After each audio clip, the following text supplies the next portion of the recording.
Book साथ में खोल कर रखना है ना, एनसीईआरटी।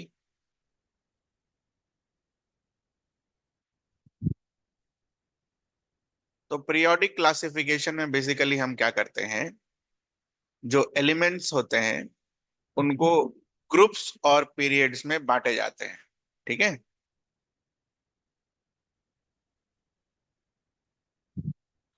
जैसे जितने भी एलिमेंट्स हैं प्रेजेंटली 118 के अराउंड, उसको इस तरीके से और इस तरीके से अरेंज किया जाता है।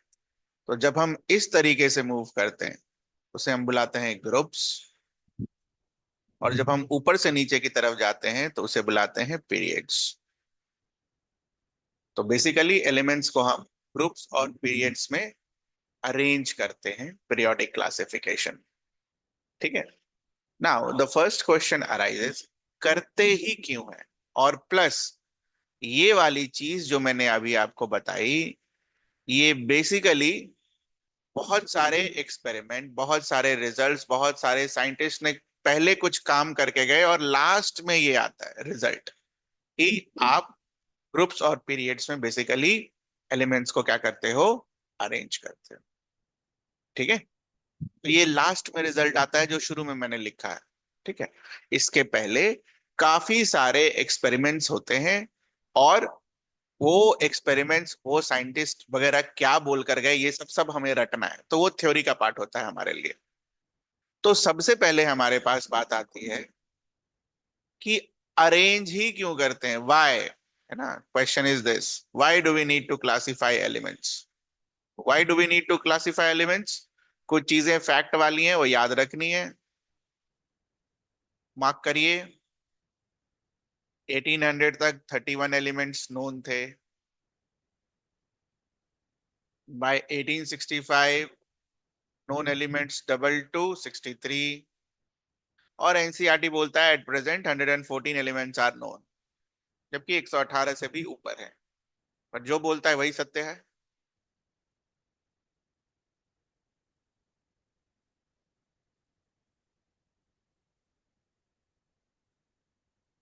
ठीक है बच्चा। तो फैक्चुअल चीजें हैं, याद करनी है कि कितना है, कब डिस्कवर हुआ, कब डबल हो गया। ठीक है। नाउ इन सब चीज से हमें मतलब नहीं है, हमें मतलब इस क्वेश्चन से, why do we need to classify elements. अब एक बात बताओ, 118 या 114 एलिमेंट का सभी का प्रॉपर्टी पढ़ना आसान है, या फिर 114 को 7 पीरियड में अरेंज कर लो, वो पढ़ना ज्यादा आसान। ऑब्वियसली ये, so that's why grouping is important. समझ आता है ये। इंडिविजुअली पढ़ोगे तो it will be very difficult task, but जब हम ग्रुप करके पढ़ते हैं तो it's very easier for us. Okay. तो that's why we arrange this in groups and periods. Okay. कि हमारी स्टडी क्या हो जाए, आसान हो जाए। अच्छा, एनसीईआरटी, देखो मैक्सिमम लोग जब पढ़ते हैं तो ऐसे ही पढ़ा दिया जाता है कि अरेंज, आसानी से पढ़ लें, आसानी से हम सबकी केमिकल और फिजिकल प्रॉपर्टीज एस्टेब्लिश कर दें, इसीलिए हम अरेंजमेंट करते हैं और काम खत्म। ठीक। बट एनसीईआरटी एक चीज और बोलता है। वो क्या बोलता है, इसलिए एनसीईआरटी पढ़ना जरूरी होता है कि अरेंजमेंट करने का एक और पर्पस होता है। वो क्या, कि आप जब किसी चीज को अरेंज करते हो ना, और कोई चीज नहीं समझ में फिट बैठ रही होती, तो उसके लिए जगह छोड़ सकते हो आप। ठीक है। ठीक है। जैसे से फॉर एग्जाम्पल, हमें 5 एलिमेंट्स को अरेंज करने हैं। ठीक है। हम अरेंज कर रहे हैं, और तीसरा वाला यहाँ फिट नहीं बैठ रहा है। ठीक है। तो हम इस जगह को खाली छोड़ सकते हैं बाद के लिए, कि हो सकता है ये तीसरा वाला यहाँ पर ना हो, वो कहीं और हो, एक्सेप्शन में हो, और उसके जगह पर कोई और आ सकता है। तो कहने का मतलब है कि नए प्रेडिक्शन के लिए जगह छोड़ा जा सकता है अगर आप ग्रुपिंग करते हो सही तरीके से तो। ठीक है। या फिर आप किसी एलिमेंट के बारे में प्रेडिक्ट भी कर सकते हो।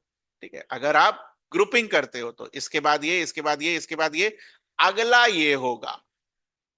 तो एनसीईआरटी दो चीजें आपको बताता है कि क्यों क्लासिफाई करते हैं। एक, ये सबकी रीडिंग आसान हो जाए, सबसे आराम से हम क्लासिफाई करके सबको आराम से पढ़ सकें, क्योंकि इंडिविजुअली 114 को पढ़ने जाओगे तो हालत खराब हो जाएगा। इससे बढ़िया है उसको पीरियड में अरेंज कीजिए और पढ़ लीजिए। और दूसरा कि अगर कोई नया आया, नया एलिमेंट आया, तो उसको प्रेडिक्ट कर सकते हो कि उसकी प्रॉपर्टी किसके तरह की होगी। These are two reasons. दोनों रीजन मार्क करिए।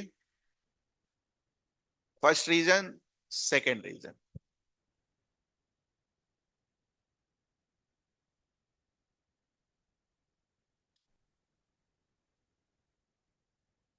इसका क्वेश्चन मार्क किया, ये जो क्वेश्चन ऊपर पर लिखा है इसका आंसर है ना।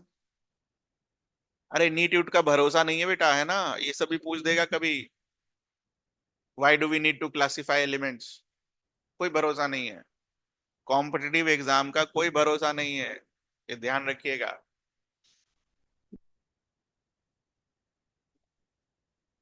देखिएगा कि ये सब बच्चे पढ़ना छोड़ दिए हैं तो शुरू कर देगा यही सब पूछना कि क्यों अरेंज करते हैं। तो दो रीजन है।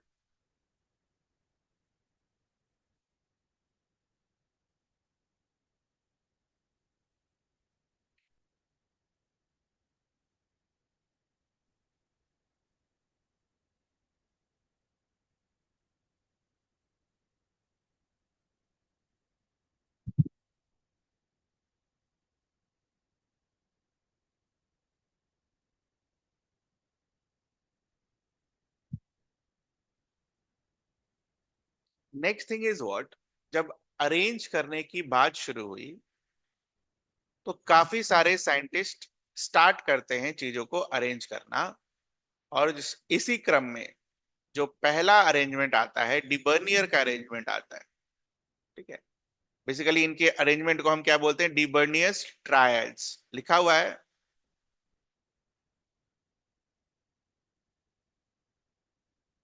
डिबर्नियस ट्रायड्स। तो ये क्या बोल कर गए, इन्होंने ये कहा,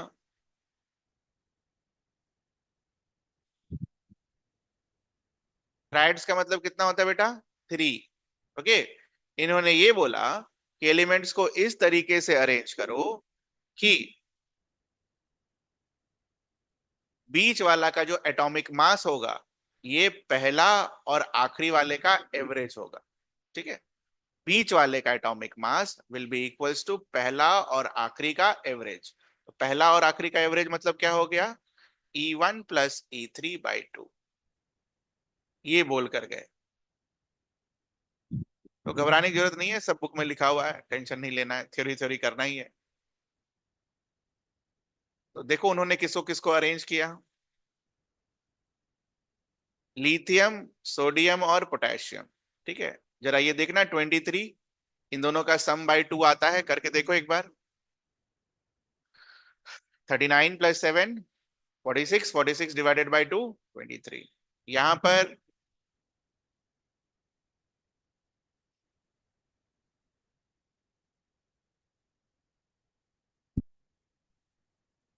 तो लगभग में बराबर, यहां पर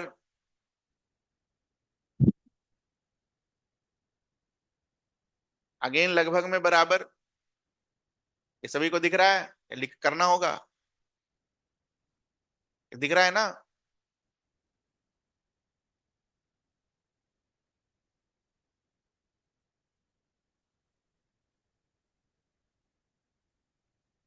आप पेंसिल से लिख लेना। ठीक है, आप लिखो, लिखो आप पेंसिल से लिखो इसको। 39 + 7/2, 137 + 40/2, 127 + 35.5/2।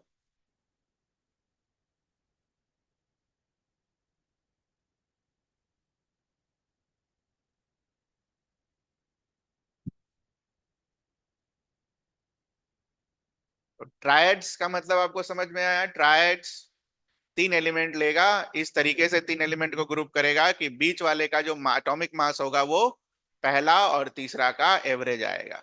ठीक है, या एवरेज के जस्ट बराबर तक आएगा, ये बोल कर गए।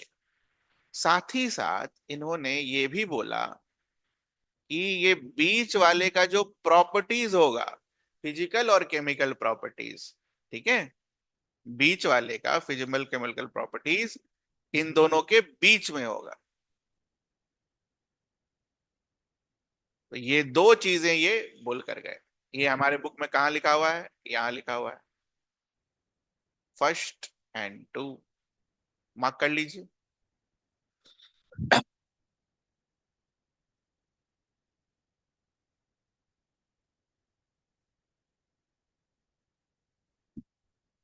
बस ध्यान यही रहे, जब ये प्रॉपर्टीज यहां पर बोल रहे हैं तो properties means both physical and chemical.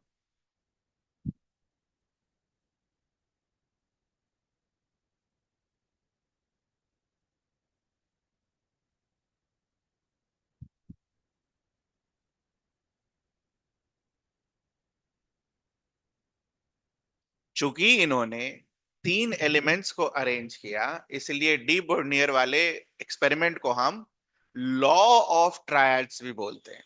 Law of triads डब्बे में बंद करिए। Law of triads.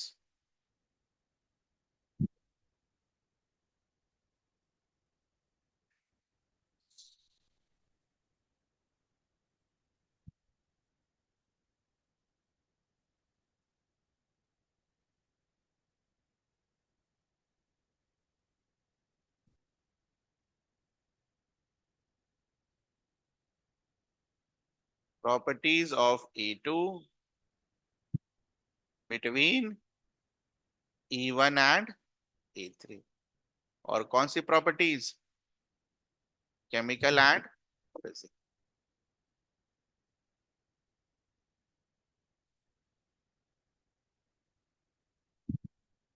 Law of triads, है ना। और साथ ही साथ इसके एग्जाम्पल्स दो जो रखे हैं, ये मेमोराइज करने हैं, ठीक है। ये तीनों मेमोराइज करके रखिएगा।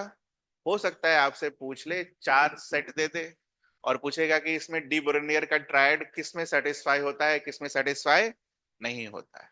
दिस कैन बी आस्क्ड, ठीक है।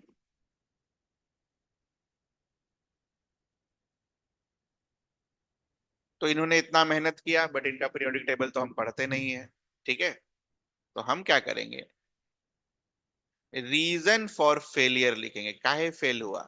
किताब में भी है बट किताब में बहुत छोटा दे रखा है, तो थोड़ा डिटेल में हम लोग रीजन ऑफ फेलियर लिख लेंगे। Reason of failure.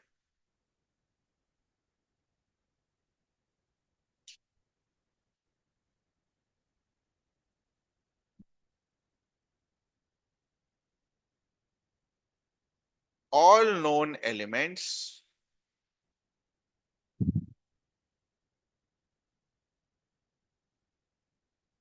Did not form triads. सभी की तीन की ग्रुपिंग नहीं हो सकती थी। और दूसरा, ये इंपॉर्टेंट है, शायद बुक में नहीं है।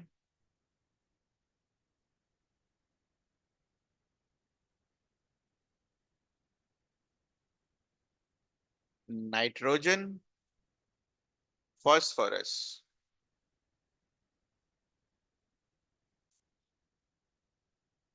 नाइट्रोजन फास्फोरस एंड आर्सेनिक,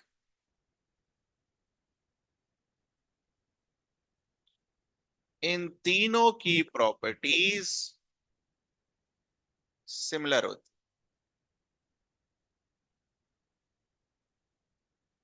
तो डी बर्नियर के हिसाब से तीनों को ट्राइड बनाना चाहिए था। तो अगर ट्राइड बनाएगा, इसका एटॉमिक मास लिखो इधर।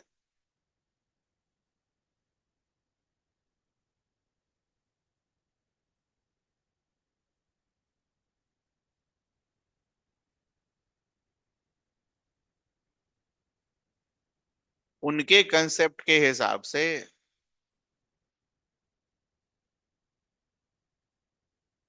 मास कितना आना चाहिए था? 44.5, बट होता कितना है? 31। गलत हो गया।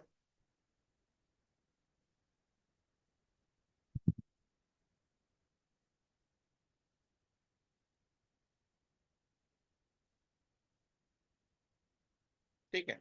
तो ये एग्जाम्पल कुछ कुछ बुक्स में दे रखे होते हैं। ठीक है, तो अब क्वेश्चन कैसे आ सकते हैं, यही लिख देगा, इनका एक सेट बना के दे देगा, इनका एक सेट बना के दे देगा, इनका एक सेट बना के दे देगा, और एक लास्ट वाला ये। और पूछेगा कि इसमें से डी बोरोनियर के ट्राइड्स किस में सेटिस्फाई होते हैं, किस में नहीं होते हैं। या तो सबका मास याद करके लिखो, या तो डायरेक्ट याद रखो। ठीक है,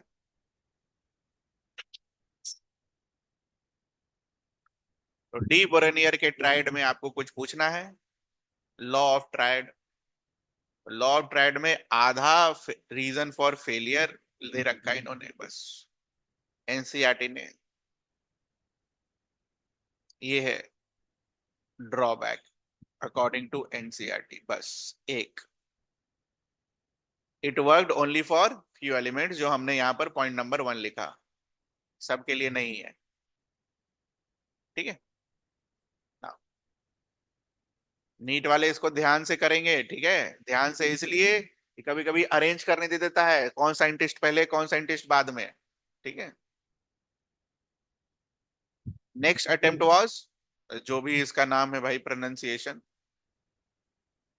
what he did, he arranged the known elements at that time in increasing order of their atomic weights। और ये कैसा टेबल बनाते हैं, सिलेंड्रिकल टेबल। नाम याद रखना और इनका प्रपोजल याद रखना, क्योंकि कोई काम का नहीं है, नहीं पढ़ना है हमें। ठीक है, तो इन्होंने दो चीजें बोली, कैसे अरेंज करना है in terms of atomic weights, और कैसा टेबल बनाना है, सिलेंड्रिकल टेबल। इसके बारे में दो लाइन है, हम भी दो लाइन पढ़ेंगे। Did not attract much attention. Next attempt was law of octaves.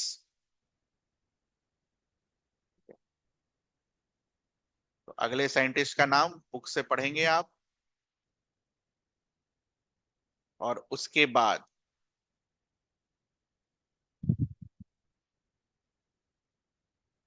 Newland, law of octaves. Octaves सुना है आपने ये वर्ड, ऑक्टेव्स? तो जनरली म्यूजिक में, है ना,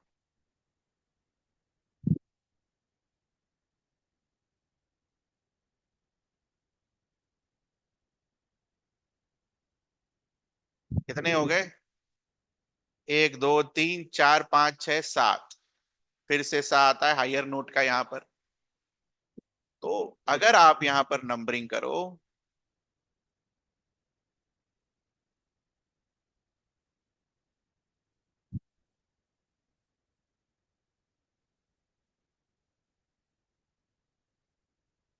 तो जो आठवां एलिमेंट होगा, एट्थ, ठीक है, that will resemble the first one. तो इसके नीचे अगर आप रे से स्टार्ट करो, तो उसके लिए भी ये आठवां ही है। दिख रहा है आपको, first second third fourth fifth six seventh और एट। तो ये क्या बोल के गए कि हर आठवां एलिमेंट जो होगा वो रिजेंबल करेगा पहले एलिमेंट्स। समझ में आया लॉ ऑफ ऑक्टेव्स सभी को? न्यूलैंड का डायग्राम दे रखा है क्या बुक में? बिल्कुल दे रखा है। ठीक है,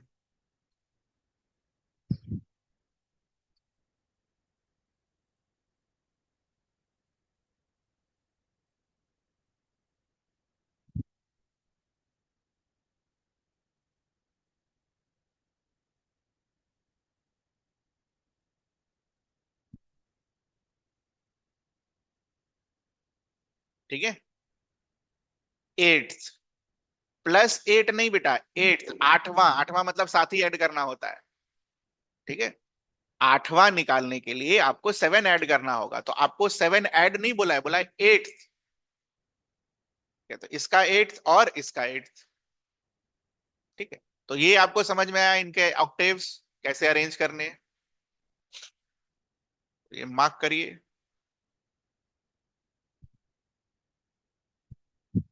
increasing order of their atomic weight,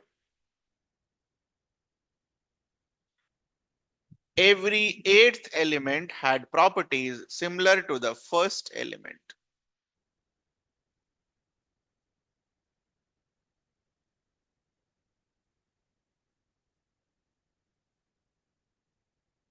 octaves क्यों बोलते हैं?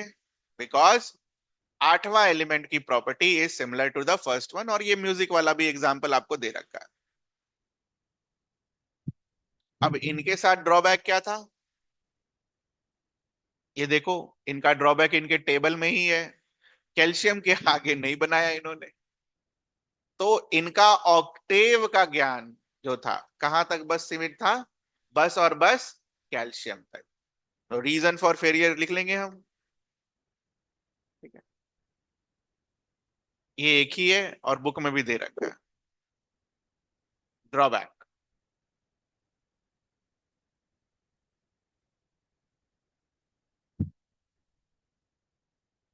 क्या चीज? हाँ, हाँ,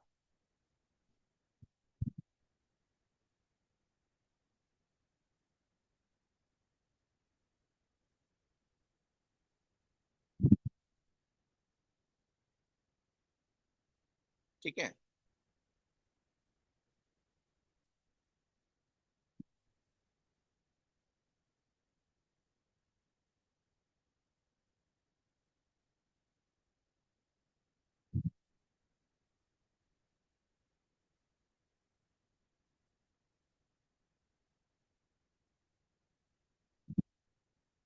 नॉट एप्लीकेबल आफ्टर कैल्शियम।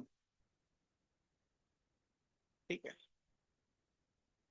तो ये चीज तो आपके बुक ने लिख दी है। और ठीक है, और बहुत सारे बुक्स भी होते हैं कि और इसके ड्रॉबैक्स नहीं लिखते, लेकिन एक ड्रॉबैक हम अपने कॉमन सेंस से लिख सकते हैं। क्या ड्रॉबैक? क्योंकि हमने थोड़ा बहुत तो पढ़ा ही होगा ना यार। क्लोरीन के बाद नियॉन, यहां पर आर्गन। तो अगर आप देखो ध्यान से कि it failed to account for which type of metal, which type of gases, noble gases. तो ये और एक इनके फेलियर में ऐड कर दिया जाएगा। ठीक है, कि it did not account for noble gases. ठीक है, तो फेलियर में ऐड कर लीजिएगा।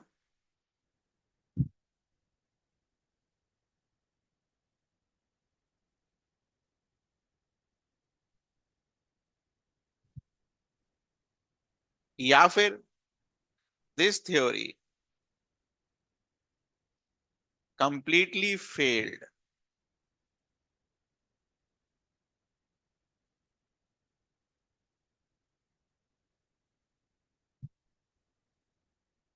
After the discovery of noble gases.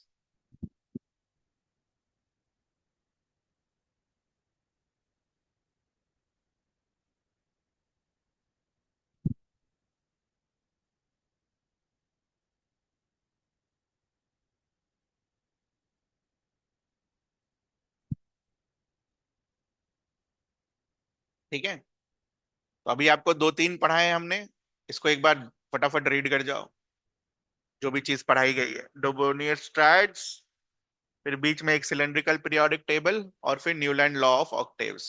दो तीन मिनट में जल्दी से पढ़ जाओ। और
पढ़ लिया? कुछ पूछना आपको यहाँ तक? ठीक है, आगे। नेक्स्ट,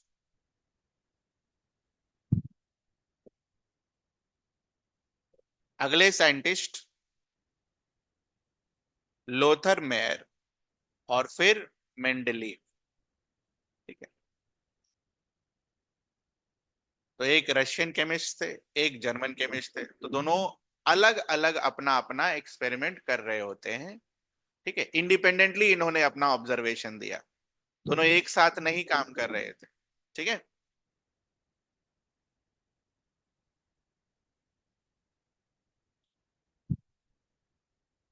तो उनमें सबसे पहले लोथर मेयर के बारे में पढ़ना है।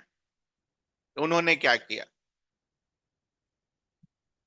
तो what he did, this Lothar Meyer plotted atomic volume, melting point and boiling point against atomic weight। Plotting का मतलब ग्राफ बनाया।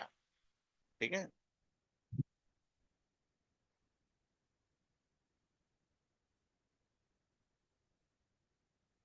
जनरली बुक सब में यही दे रखा होता है।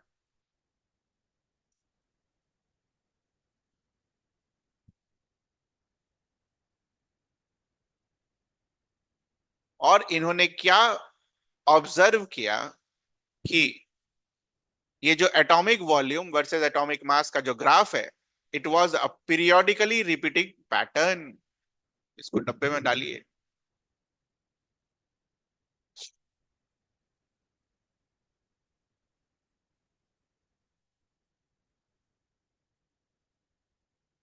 Was a periodically repeating pattern. से फॉर एग्जांपल इसने किसी एलिमेंट के लिए करा, एक पैटर्न आया, उसके बाद दूसरे एलिमेंट के लिए कटा तो कुछ अलग पैटर्न आया। ऐसा करते करते इसने पाया होगा कि एलिमेंट टेंथ का और एलिमेंट वंथ का पैटर्न क्या है, सिमिलर।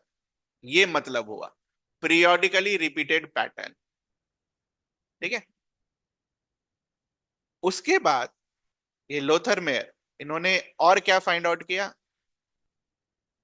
इन्होंने ये फाइंड आउट किया, ये ध्यान से सुनना, कि जब इन्होंने पैटर्न को अरेंज करना शुरू किया तो ये पैटर्न का लेंथ, लेंथ मतलब हो सकता था पहले ग्रुप में 2 एलिमेंट हो गए, तीसरे में हो सकता है 10 हो गए, चौथे में जब पैटर्न आया तो हो सकता है उसमें 15 एलिमेंट हो गए।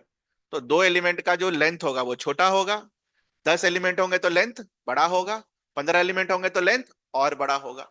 तो उन्होंने क्या ऑब्जर्व किया, जब एटॉमिक वॉल्यूम और एटॉमिक मास का ग्राफ प्लॉट हुआ तो a change in length of that repeating pattern. Generally repeating pattern क्या बोलोगे? किसी को बुलाओगे पैटर्न रिपीट हो रहा है,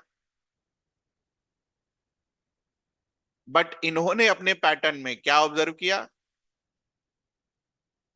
पैटर्न तो रिपीट हो ही रहा है, साथ ही साथ पैटर्न का जो लेंथ है वो क्या हो रहा है, चेंज हो रहा है। ये समझ में आता है आपको? सेकेंड मार्क करिए लोथर मेयर के बारे में, a change in length of that repeating pattern.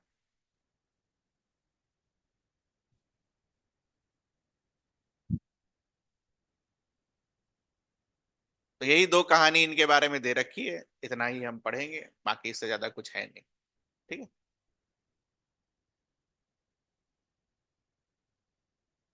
The most important work in this field was done by Mendeleev. Very important.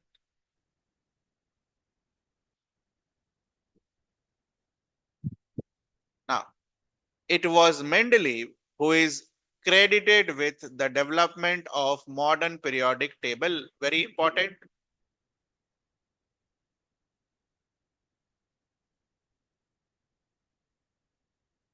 इन्होंने एक लॉ दिया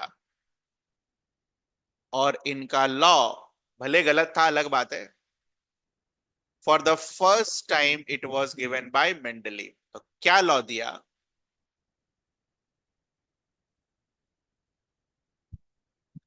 The properties of the elements are a periodic function of their atomic weights। Very important, क्योंकि ये पहला law है, first time इन्होंने ये law दिया था।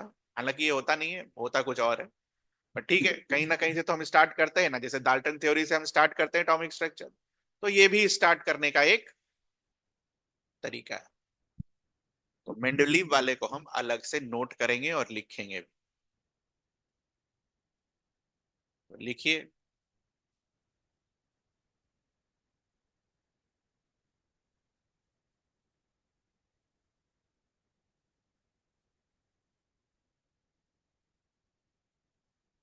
क्योंकि ये पहला है, पहला एक्सेप्टेड है, तो इंपॉर्टेंट है, हर चीज का पहला is very important.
He grouped elements having similar properties। ठीक है, ध्यान देने वाली बात क्या है कि ये तो बोल कर गए कि जैसे जैसे एटॉमिक मास चेंज होगा वैसे वैसे जो प्रॉपर्टीज हैं वो चेंज होंगी।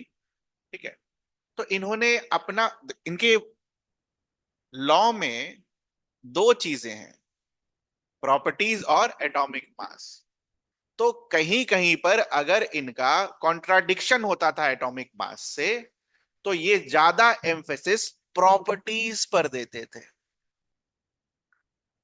ठीक है, ये ध्यान रखना इस चीज का, मतलब समझ में आया इसका।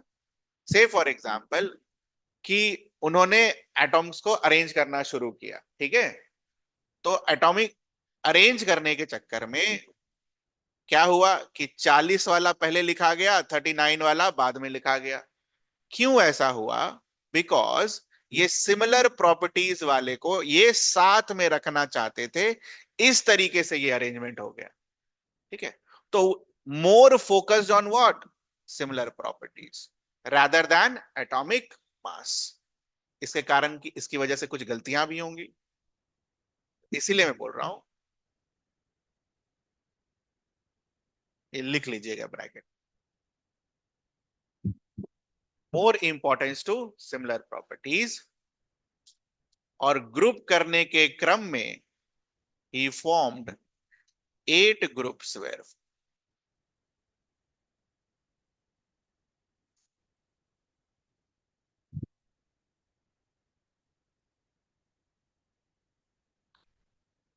तो उस समय जितने एलिमेंट्स थे उस हिसाब से इन्होंने ग्रुप्स बना दिए।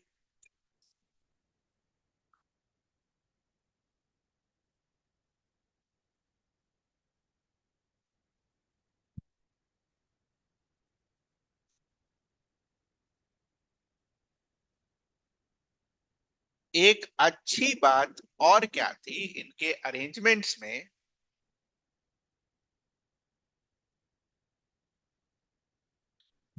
ही लेफ्ट गैप्स।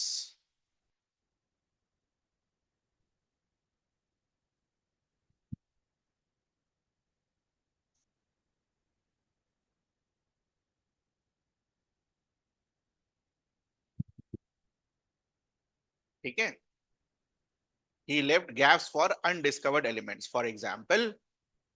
ये सब लिखा हुआ है यहाँ पर, लेकिन उल्टा सीधा करके लिखा हुआ है, इसीलिए इसको हम अरेंज करके लिखे।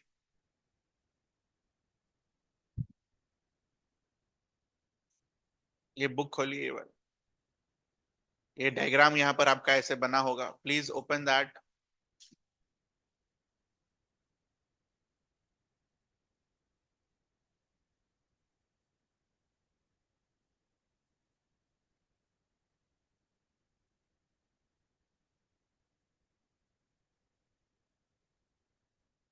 इसके नीचे पढ़ो, ये क्या दे रखा है, मेंडलीव का पीरियोडिक टेबल, है ना, लिखा हुआ होगा नीचे में।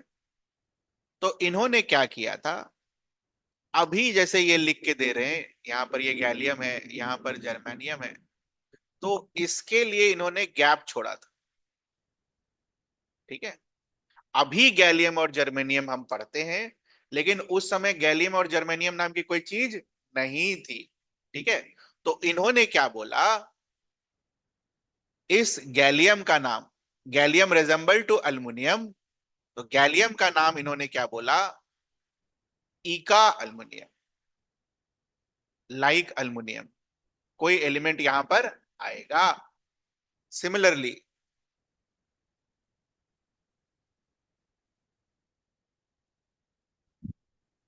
गैलियम जर्मेनियम हम आज के डेट में पढ़ते हैं, उस समय गैलियम जर्मेनियम नाम की चीज नहीं होती थी, तो उन्होंने उस जगह को खाली छोड़ा और उसका नामकरण क्या किया, ई के ए अल्युमिनियम, ई के ए सिलिकॉन, मतलब अल्युमिनियम की तरह और सिलिकॉन की तरह कोई एलिमेंट यहां पर आएगा। ठीक है, ये समझ में आता है आपको। तो ये लाइन लिखा हमने, he left gaps for undiscovered elements and with these gaps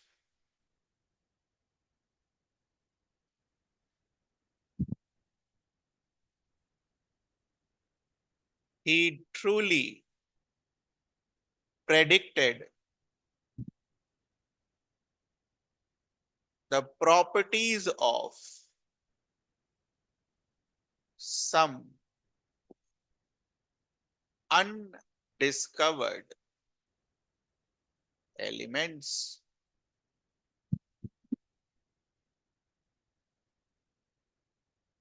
Example,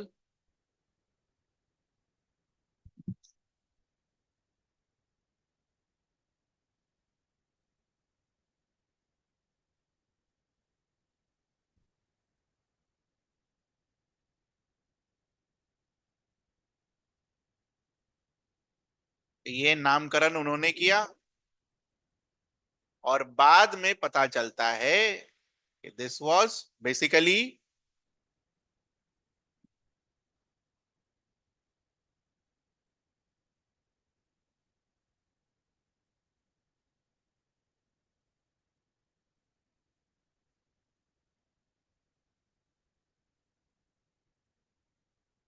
तो जगह खाली छोड़कर, ठीक है, वो इन दोनों एलिमेंट्स का प्रॉपर्टी सही प्रेडिक्ट कर देते। तो ये एडवांटेज हुआ यार, जो तुमको पता नहीं है तुम उसकी प्रॉपर्टीज कुछ मान कर उसकी प्रॉपर्टीज को आप एक्सप्लेन कर दे रहे हो, तो ये बहुत बड़ा अचीवमेंट है उस टाइम के लिए। तो अगर आप ध्यान से देखो कि प्रॉपर्टीज कितना एक्यूरेट उन्होंने प्रेडिक्ट किया, ये रहा उसका table, predictions for the elements.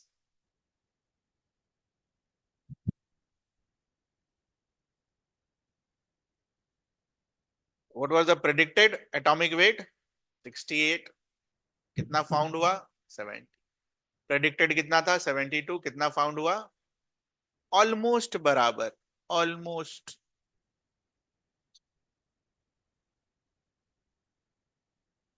देख रहे हो E2O3 कैसा आंसर आया, Ga2O3, तो ऑलमोस्ट, ये याद नहीं करना।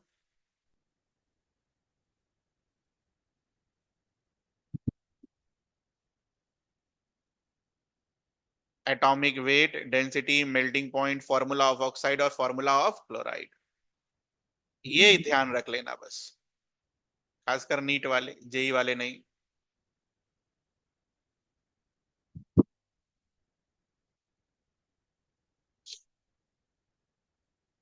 5 अलग अलग प्रॉपर्टी इन्होंने प्रेडिक्ट कर दी, जो एलिमेंट्स उस समय क्या थे, unknown.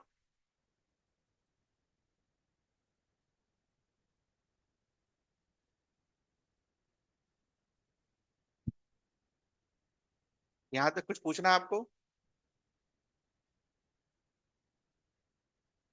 3।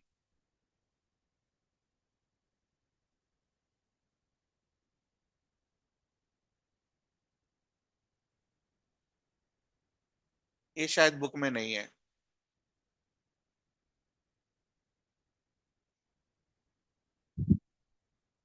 Incorrect masses were corrected।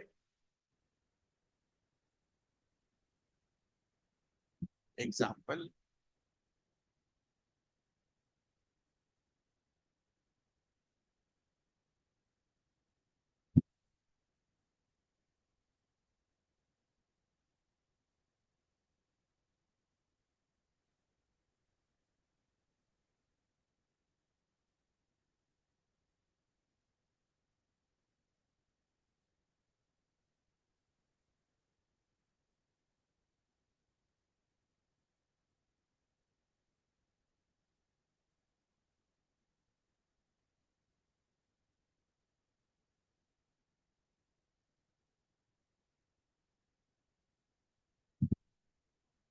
तो चूंकि वो एटॉमिक मास और प्रॉपर्टीज पर काम कर रहे थे, तो उनके हिसाब से, ठीक है, बेरिलियम उनके पहले, उनके डिस्कवरी के पहले बेरिलियम का मास कितना लेते थे ये लोग?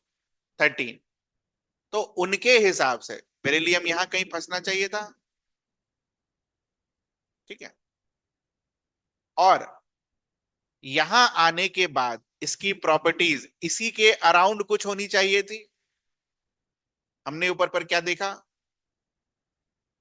कि he grouped elements having similar properties.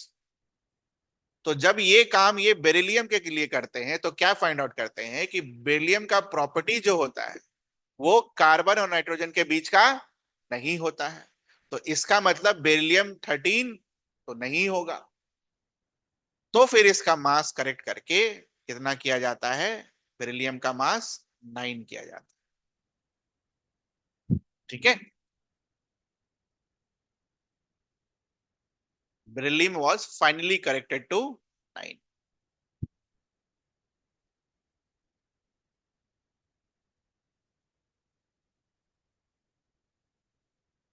तो जब 9 वाले में इन्होंने इसका मास रखा, तो प्रॉपर्टीज बाकी सारे के साथ क्या, ग्रुप्स के साथ क्या हो गई? मैच हो गई। तो incorrect masses where corrected.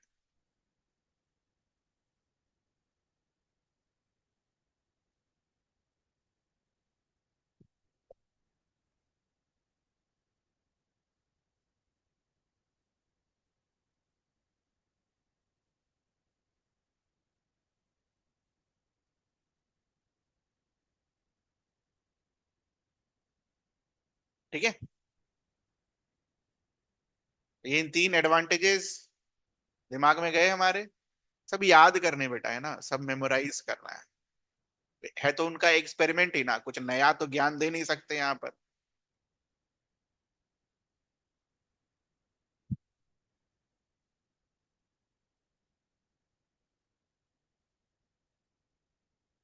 Disadvantages.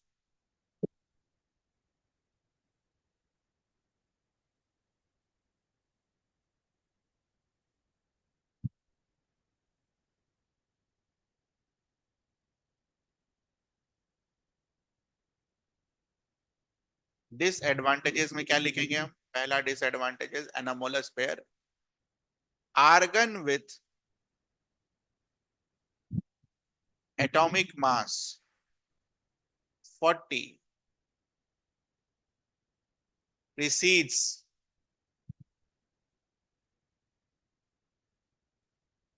potassium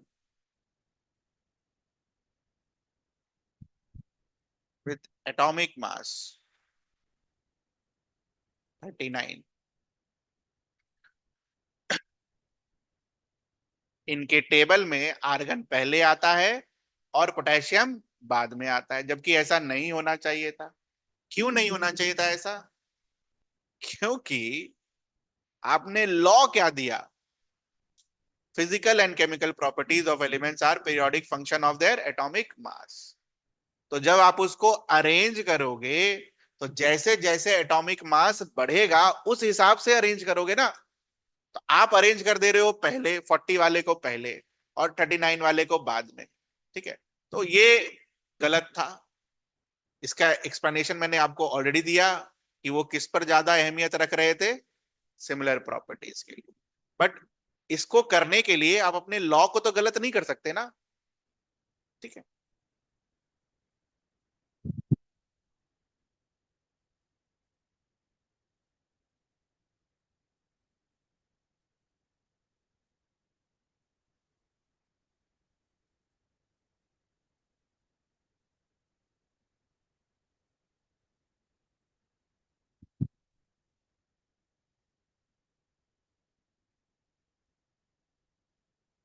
तो कोबाल्ट और निकल में कोबाल्ट को पहले रख दिया और निकल को बाद में।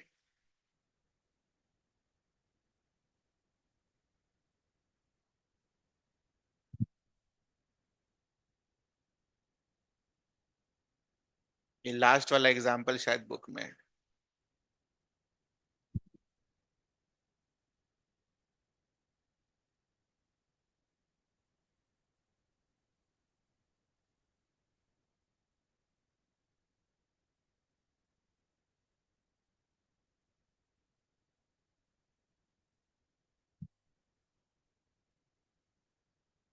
इनको बेसिकली हम क्या बुला रहे हैं, उनके पीरियोडिक टेबल का एनामोलस पेयर।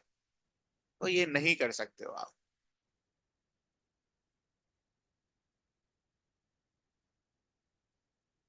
सेकंड क्या बना, very important. The second disadvantages was very important disadvantages।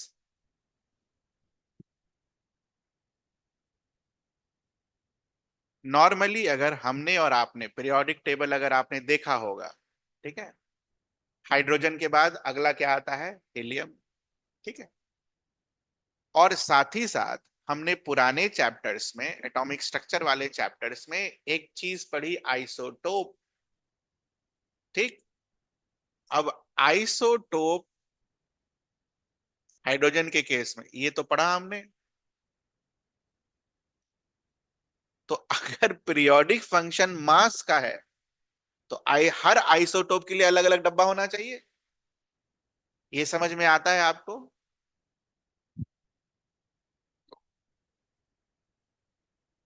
इसी को लिखना है तो लिखिए, जो कि गलत हो जाएगा ना। इन्होंने तो अपने आइसोटोप के लिए को तो जगह छोड़ा नहीं, कहाँ गया इनका टेबल, देखिए नीचे आकर। ठीक है, इनका अगर आप टेबल देखो कि हाइड्रोजन के साथ अगले टेबल में डिटोरियम वगैरह है, नहीं है, उसके लिए तो जगह छोड़ा नहीं आपने।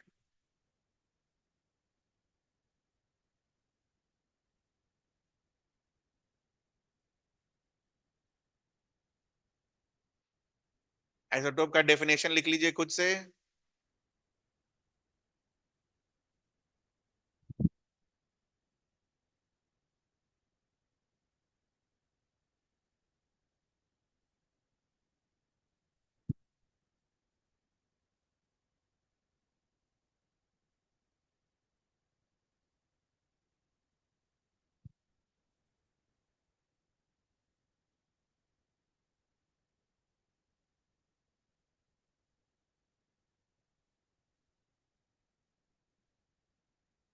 अगर मास अलग अलग है तो अलग अलग ग्रुप में रखना चाहिए था, आपने तो रखा नहीं।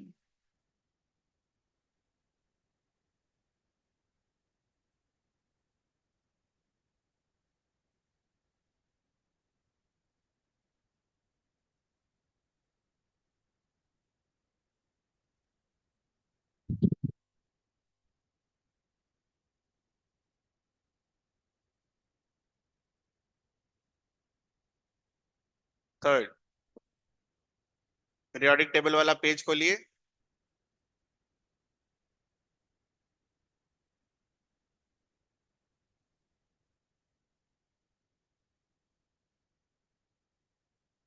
खुल गया? पीरियोडिक टेबल वाला जब आप पेज खोलेंगे, तो आपको यहां पर ये देखो, copper, can you see that? Silver,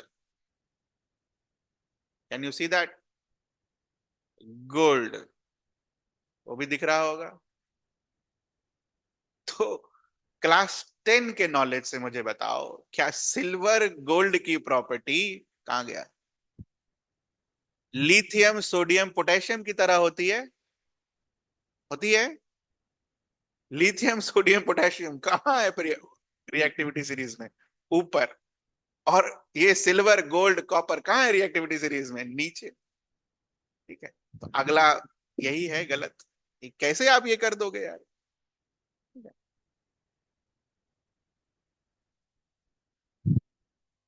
समझ आ गया? इसी को अब लिखना है, इसको अब लिखना है जो मैंने अभी बोला। ये तो मतलब कॉमन सेंस से चीज में हम लिख सकते हैं, तो लिखिए।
तो ये तीन डिसएडवांटेजेस के कारण इनकी भी पीरियोडिक प्रॉपर्टी क्या हो जाती है? थोड़ी सी फेल हो जाती है। लेकिन फिर भी इन्होंने बहुत सारे प्रॉपर्टीज को इन्होंने एक्सप्लेन करा। इसीलिए इनको बोला जाता है कि पहला पीरियोडिक टेबल का कंस्ट्रक्शन किसने किया? मेंडलीव्स। ठीक है, जैसे हम डाल्टन्स एटॉमिक थ्योरी पढ़ते हैं वैसे ही यहाँ पर मेंडलीव्स। ठीक है, तो इसको एक बार पढ़ जाइए पूरा, तीन एडवांटेजेस और तीन डिसएडवांटेजेस, जल्दी से।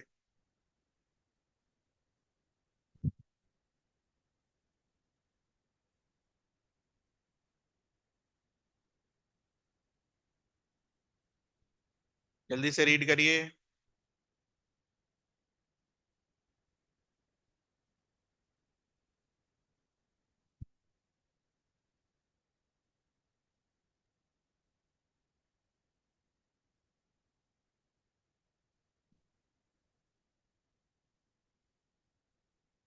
जो भी मैंने बोला है वो यहाँ लिखा हुआ है। ठीक है, इसको रीड कर लेना। ज्यादा ही है, यहाँ कम दे रखा है, उधर ज्यादा है। जल्दी से रीड करो।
रीड हो गया?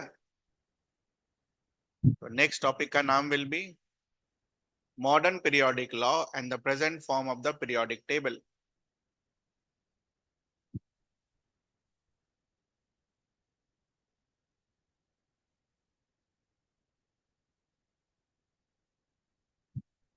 So first of all, what is this law? तो मेंडलीव के लॉ को मॉडिफाई किया. मेंडलीव क्या बोलकर गया? Periodic function of atomic mass. ठीक है. तो जो नया लॉ आया, periodic function of their atomic numbers. Let's start with this.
बस ये वर्ड अलग है लास्ट का.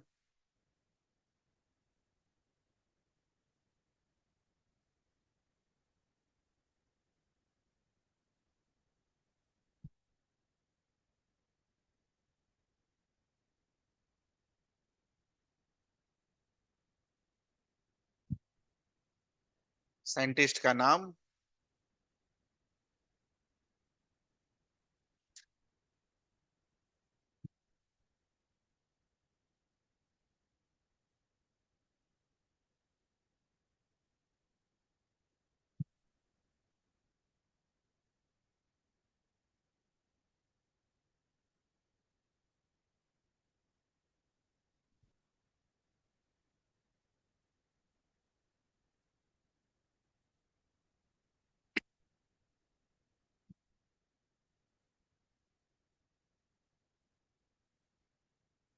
नोट हो गया.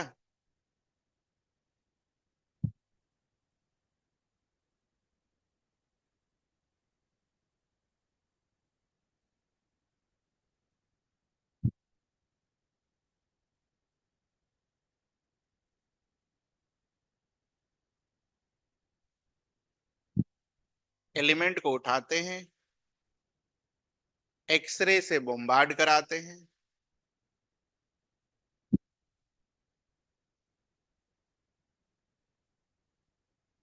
जो एमिटेड एक्सरे होता है, एब्जॉर्ब वाला नहीं, एमिटेड एक्सरे होता है, उसके स्क्वायर रूट ऑफ फ्रीक्वेंसी को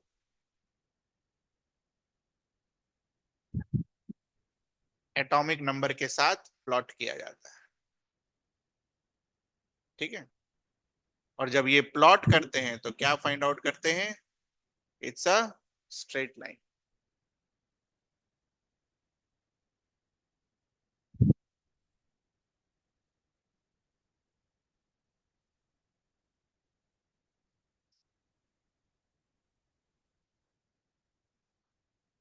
0 से मत बनाना, एटॉमिक नंबर 0 नहीं हो सकता है.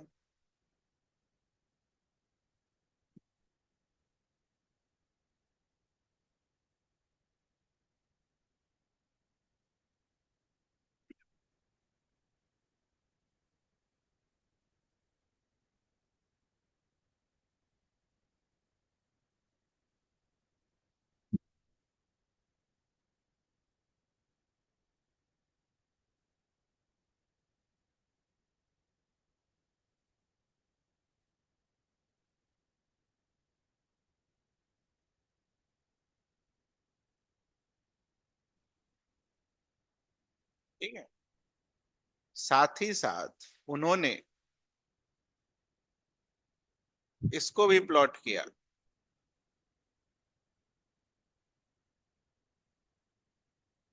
but it was observed that it was not a fixed pattern, and therefore he concluded that कि periodic properties are function of what? Atomic number. Linear relationship, बढ़ाते चलो चीजें लीनियरली बढ़ती चलेगी।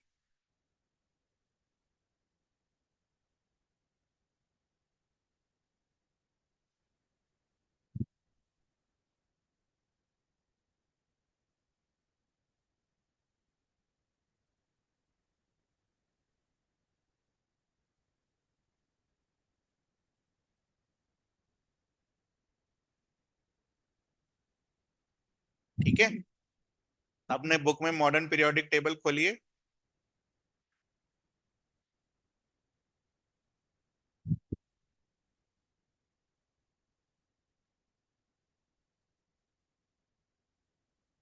ठीक है, चलिए कुछ चीजें ऑब्जर्व करिए। इधर से इधर जब हम जाते हैं तो इसको बुलाते हैं ग्रुप्स। यहीं से शुरू किया था मैंने आज का क्लास। और ऊपर से नीचे जब हम जाते हैं तो it is known as period.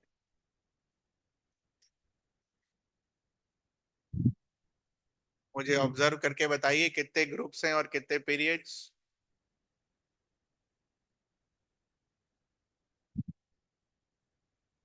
देखो ना वहां लिखा हुआ है, what is the last number? 18 groups और कितने पीरियड्स? 7।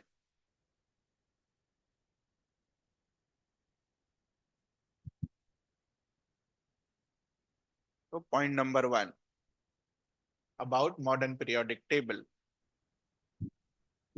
18 ग्रुप्स।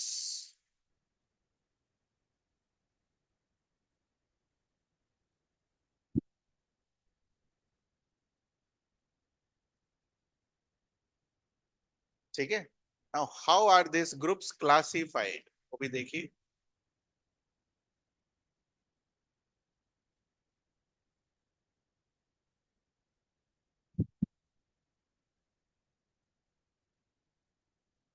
पहले दो ग्रुप को we called S block.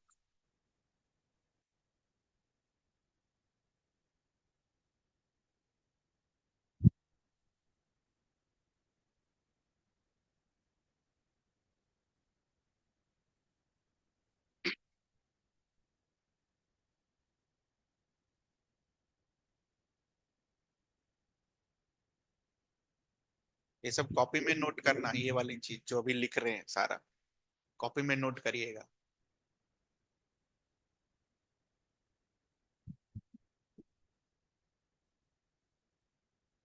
This 13 to 18 is called P block।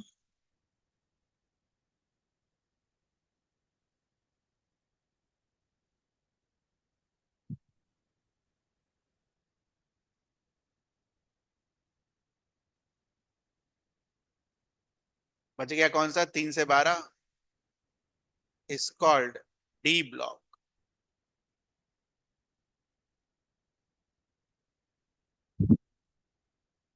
अब ध्यान से सुनिएगा, जो अच्छे अच्छों को समझ में नहीं आता है। थर्ड ग्रुप को देखिए, मतलब थोड़ा कंफ्यूजन रहता है थर्ड ग्रुप को, ये वाला दिख रहा है। थर्ड ग्रुप में तुम्हें यहाँ पर लैंथनम दिख रहा होगा, लैंथेनॉइड। ठीक है, यहाँ एक्टिनियम दिख रहा होगा और उसके ऊपर स्टार लगा हुआ दिख रहा है, दिख रहा है सभी को? ठीक है, तो ये जो थर्ड ग्रुप यहाँ लिखा हुआ है, ये थर्ड ग्रुप में ये सारे एलिमेंट्स भी आते हैं।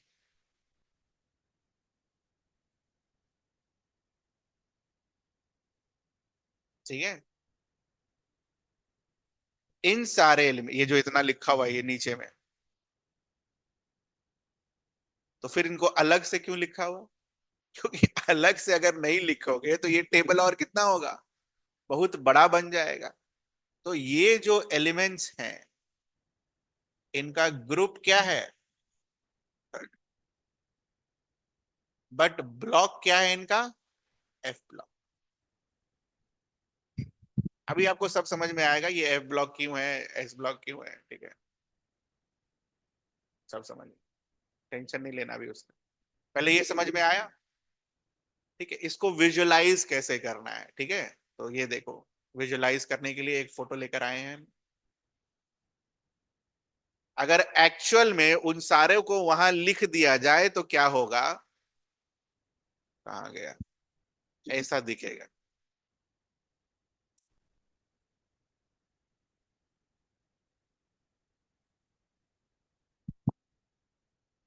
दिस इज ग्रुप थ्री, और हो जाएगा कंफ्यूजन, क्योंकि जब आप बोलते हो तो ग्रुप तो ऐसे काउंट होगा ना बेटा, इसको लेकर तो ग्रुप नहीं बना सकते हो। इसीलिए इस सबको बंद करके यहां पर लैंथेनॉइड पर स्टार लगाकर क्या किया जाता है, इनको बीच से हटा दिया जाता है, और तो यहां से क्या होता है फिर ग्रुप। समझ में आई ये चीज?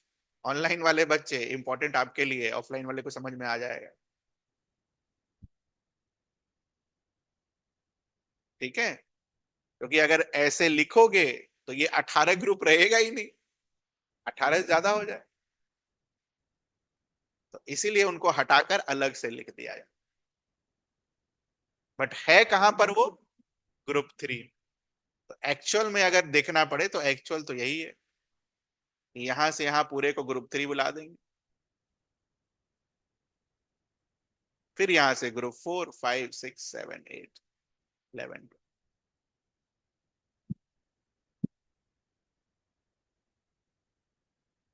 ठीक है, चलिए, तो यहां नोट करके लिखेंगे, ग्रुप थ्री में आपको एफ ब्लॉक एलिमेंट्स भी मिलते हैं अकॉर्डिंग टू एनसीईआरटी। एनसीईआरटी के बाहर हम नहीं जाएंगे, बाकी दुनिया क्या बोलता है we don't know, even I don't know, ठीक है। एफ को इन्होंने अलग से लिख के दिया है, कहां से शुरुआत करिए, कहां खत्म करिए, एटॉमिक नंबर 58 टू 71, और एफ ब्लॉक कहां होगा, 90 टू 103, रटना है।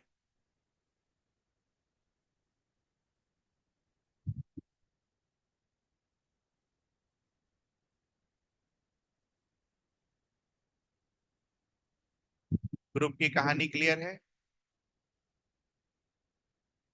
Point number two,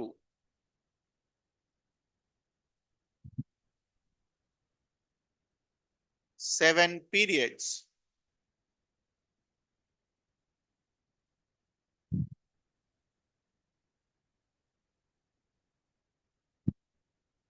7 periods.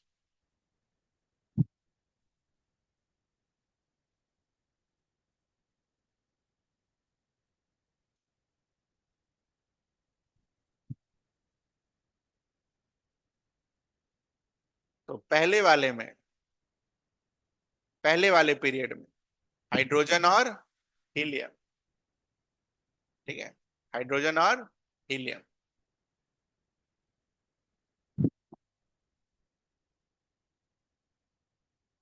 तो हाउ मेनी एलिमेंट्स बेटा,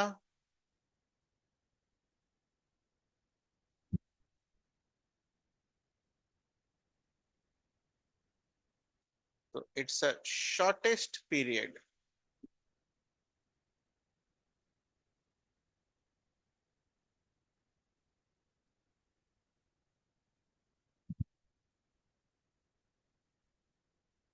चलो काउंट करके बताओ, बुक से काउंट करके बताओ।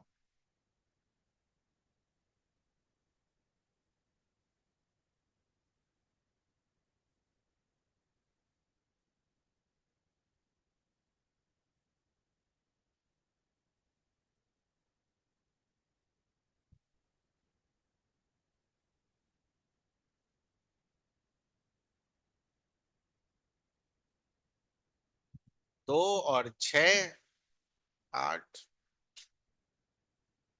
दो और छह, आठ।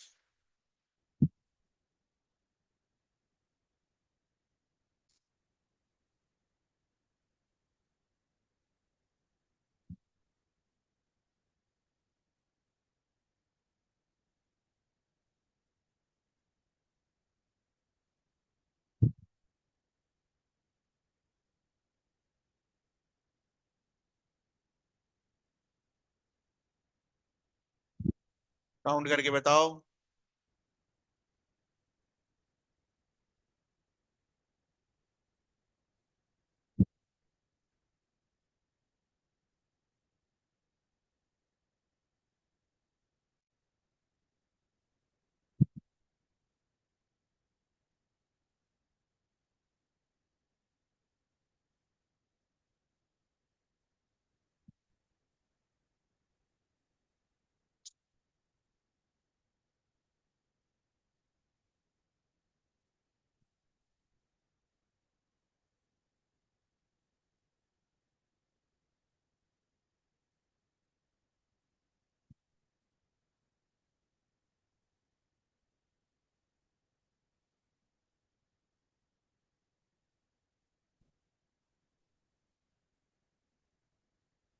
काउंट करके बताओ।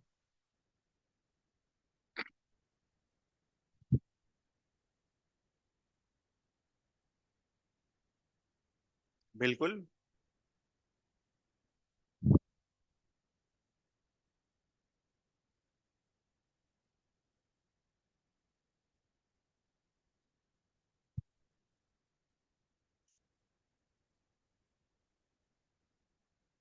तो अगर हमने सीधा सीधा देख लिया तो गलत हो जाएगा। 18। बट यहां पर और भी तो है। ये ऐसे खुला हुआ है ना बेटा, एक्सपैंडेड फॉर्म है ये। तो +14। +14 कौन सा वाला, ये +14। आंसर कितना आएगा? 32। Similarly for last one, 18 + 32। Last वाले में 14 कौन सा?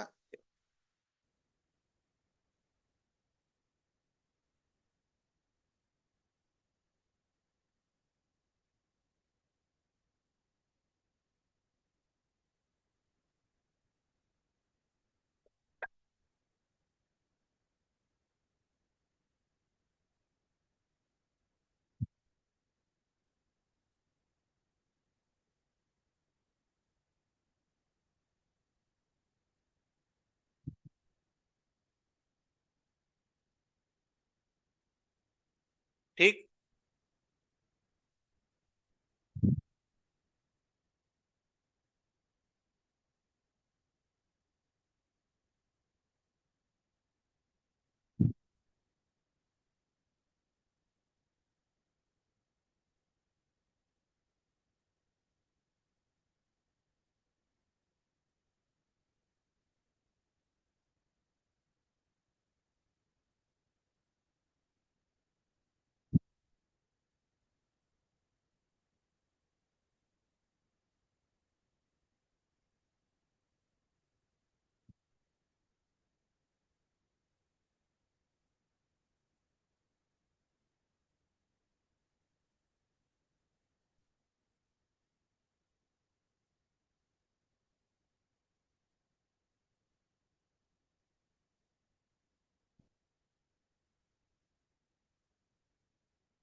बाकी खुद से।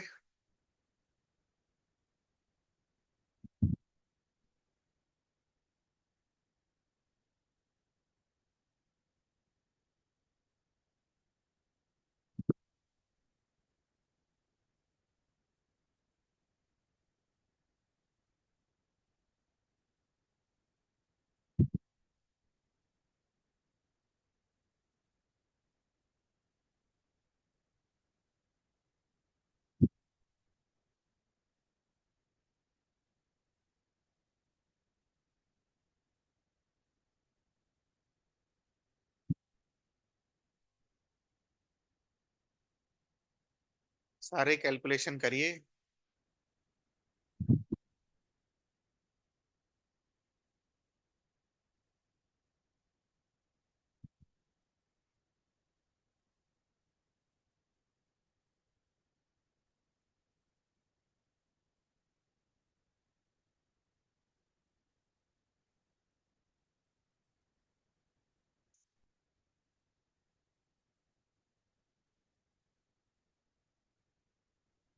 ठीक है, वही सारे आंसर्स आए होंगे जो ऊपर पर आए।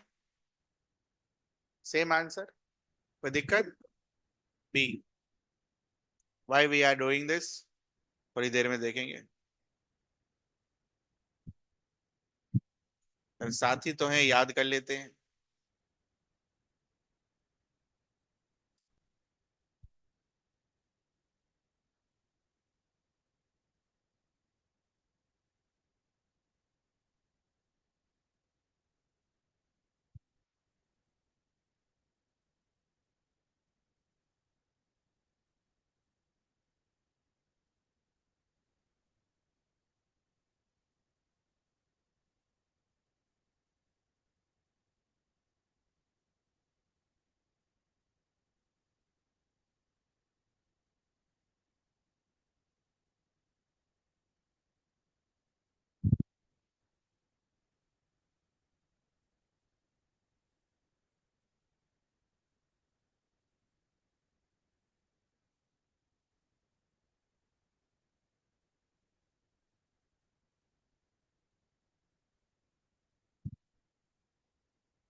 हो गया।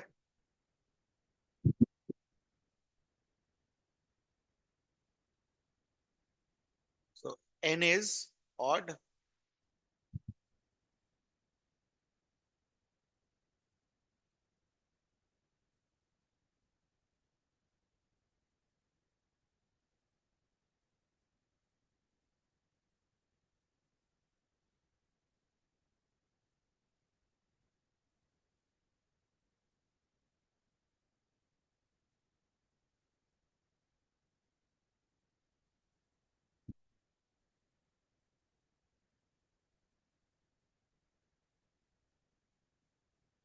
नया आंसर 50। ठीक है, होमवर्क लिख लीजिए।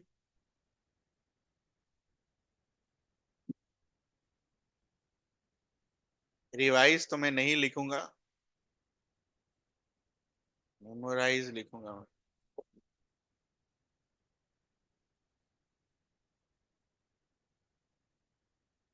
कहीं भी रिवाइज वाला चैप्टर नहीं है, ठीक है, सब मेमोराइज वाला है। हाँ, कुछ चीजें जब पीरियोडिक क्लासिफिकेशन की प्रॉपर्टीज आएंगी, जेड इफेक्टिव क्या होता है, वो सब है समझने वाला।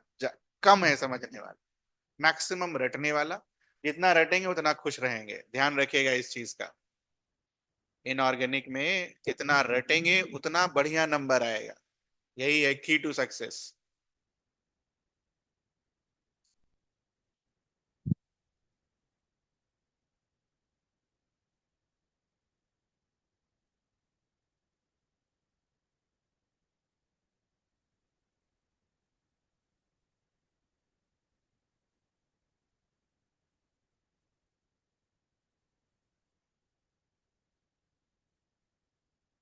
तो एक एक ट्यूटोरियल हर क्लास में अगले वीक से। ट्यूटोरियल 1 से शुरू करेंगे, 1 2 3 अगले में हो जाएगा, उसके अगले में फिर 4 5। जा सकते हैं आप।